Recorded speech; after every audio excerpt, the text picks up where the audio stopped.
Pag-iiwan ng ID kung saan-saan dahil baka mamaya paglaruan ka ng hindi mo nakikita.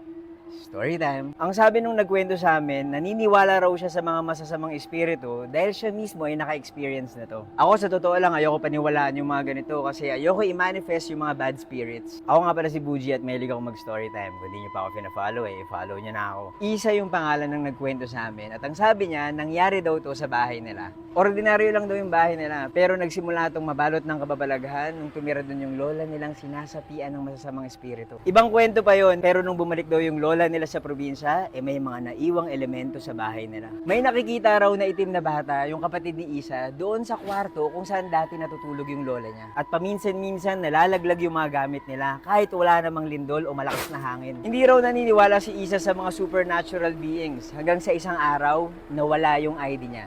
Nalaman niya to kinaumagahan bago siya umalis ng bahay. Iniwan daw niya yon sa lamesa sa may kwarto niya. Imposible daw na may kumuha nun kasi wala namang ibang taong pumapasok sa kwarto niya. Tinanong niya yung pamilya kung nakita raw ba yung ID. Tapos, nagtulungan silang hanapin sa buong bahay pero hindi nila nakita. Hanggang sa biglang nagsabi yung kapatid, baka pinaglalaruan ka ng itim na bata. Ang sabi pa nung kapatid niya, dapat daw nilalabanan yung mga masasamang elemento kaya bigla siyang sumigaw. Kung sino ka man, ilabas mo na yung kinuha mo. Tapos inulit pa niya ng mas malakas. Kung sino ka man, ilabas mo na yung kinuha mo. At this point, natatakot na si Isa kaya pinatigil niya yung kapatid niya.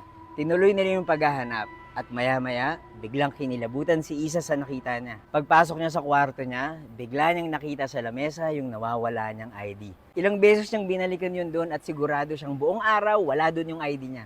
Ayoko pa rin i-manifest yung mga bad spirits at hindi ko naman to experience. Kwento ko lang sa inyo.